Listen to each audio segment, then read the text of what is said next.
Uncle বললেন না কালই ছেড়ে দেবেন, তাই। হ্যাঁ, ছেড়ে দেবো। আজ রাতে তাকে তো ঠিক থাকতে হবে।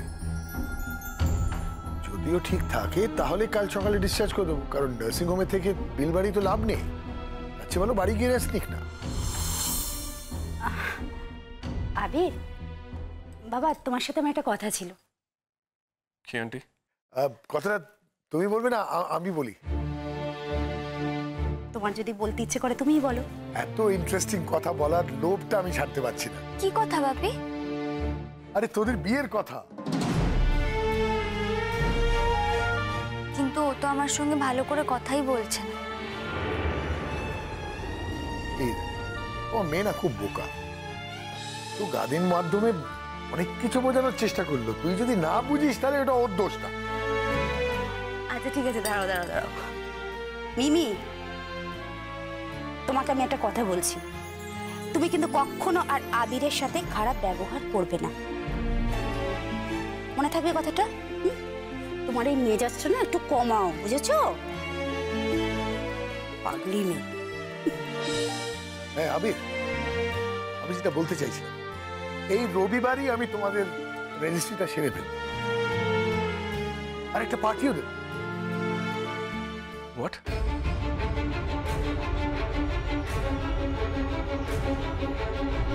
এই রবিবার?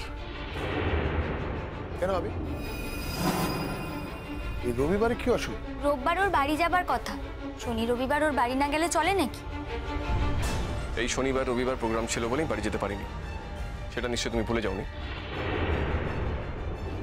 এই তুমি খালি বাড়ি যাবো কেন বলো দেখি? ঠিক আছে, এই শনিবার প্রোগ্রাম ছিল তাই তুমি বাড়ি যেতে পারোনি, তাতে কি হয়েছে? আমাদের এরকম অনেক বন্ধু আছে যারা অনেক দূরে থাকে, তারাও তো যেতে পারে না, এমন তো কোনো ব্যাপার না সেটা। তোমার অন্য বন্ধুরা যা করে সেটা যে আমাকে করতে হবে তার কোনো মানে নেই। আবির, আবির বাবা, বলছিলাম যে তুমি না হয় এই রবিবারটা বাড়িতে নাই বা গেলে, মানে আমাদের অনুষ্ঠানটা হয়ে যাক না, তারপরে তো আর কোনো অসুবিধা থাকবে না। তারপরে না হয় তুমি প্রত্যেক শনি রবিবার বাড়িতে যাবে। হ্যাঁ শোনো বাবা, তোমার আন্টি ঠিকই বলছে। আমি যখন এই রোববার আয়োজন করে ফেলেছি তখন তুমি আর এই রোববার যাওয়ার জেদ করো প্লিজ। বীর বলে না, কথায় আছে শুভস্য শীঘ্রম, শুভ কাজ ফেলে রাখতে নেই।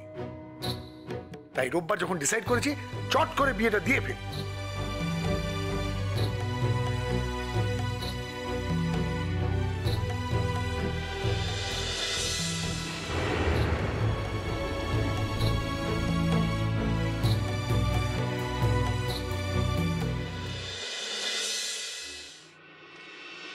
আজ তো তুই অনেক ভালো আছিস। দেখ না, বাড়িতে তোকে নিয়ে সবাই কত চিন্তা করছে, তাই আমরা ঠিক করেছি যে আজই তোকে নিয়ে বেরিয়ে পড়বো। আজই? কেন রে মা? আমরা তো তোকে গাড়ি করে সোজা বাড়ি নিয়ে চলে যাব, কোনো কষ্ট হবে না তোর।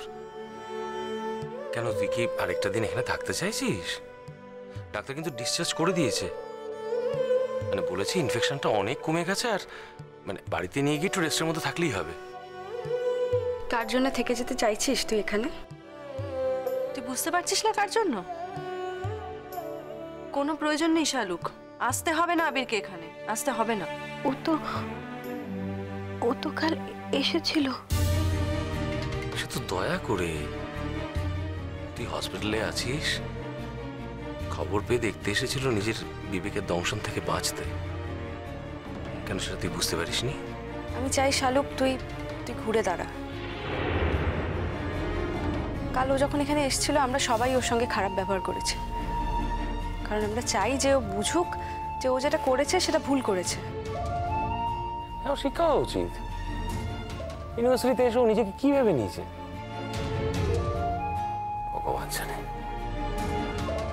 আমরা জানি শালুক যে তোর খুব কষ্ট হবে, কিন্তু তুই যদি এতটা নরম হয়ে থাকিস ও তো পেয়ে বসবে, ও তো বুঝতেই পারবে না যে ও কতবার একটা অন্যায় করছে। তুই সেদিনের অপমানটা ভুলে যাচ্ছিস শালুক, কিন্তু এত তাড়াতাড়ি তো ভুলে যাওয়ার কথা না।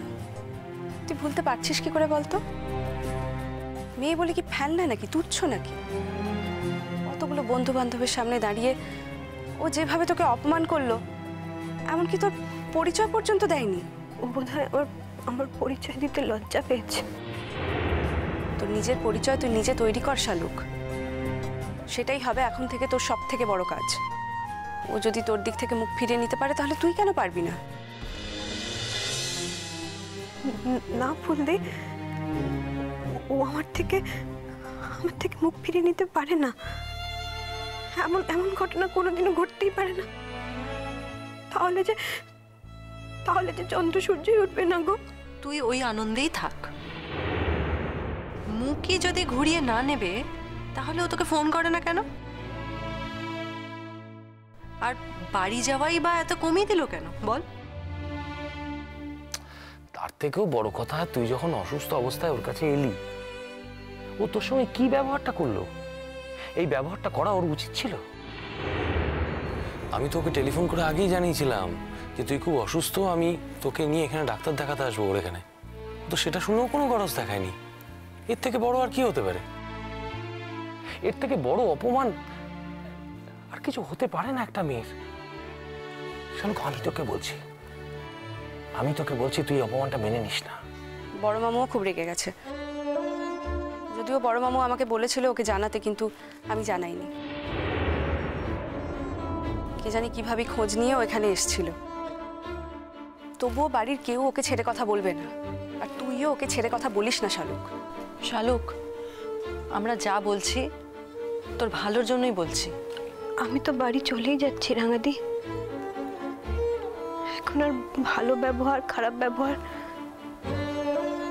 কোনোটারই তো সুযোগ নেই। বাড়ি গেলেও না মুখ ঘুরিয়ে থাকবি, একদম কথা বলবি না। তুই নিজে থেকে একদম ফোন করবি না। দেখ, আবার কাল তো আমরা ওকে এখানে থাকতে দিইনি, আজ না আবার এসে হাজিরা।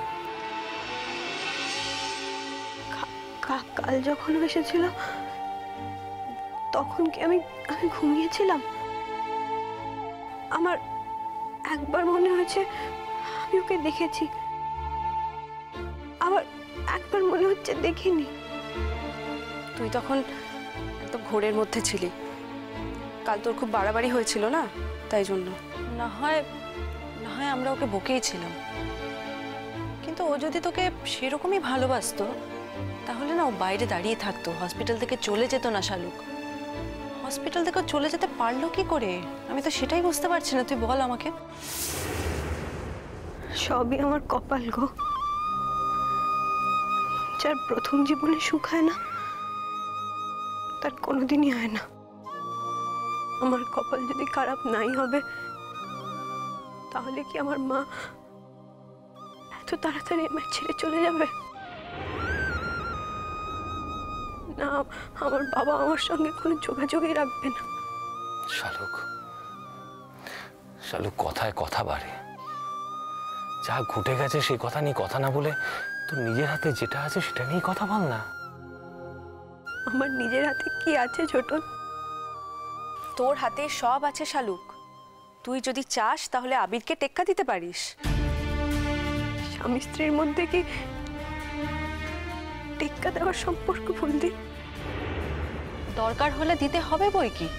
তুই লেখাপড়া করে একবার দাঁড়া না, এই ইউনিভার্সিটিতেই পড়তে আসবি তুই, আর তখন না আবির তোর পেছন ঘুরঘুর করবে, তুই না, বুঝেছিস? আমি অত বড় স্বপ্ন দেখতে ভয় পাই গো রাঙাদি। আমি আজ তোমাকে কিছু টাকা ধার দেব, সেই টাকা দিয়ে তুমি মিমির জন্য একটা আংটি কিনবে। দেখুন আঙ্কেল, আপনার টাকা দিয়ে আমি ঐশ্বর্যকে কিছু কিনে নিতে পারবো না। যেদিন আমার দেওয়ার দিন আসবে সেদিন আমি নিজের টাকা ওকে কিনে দেবো।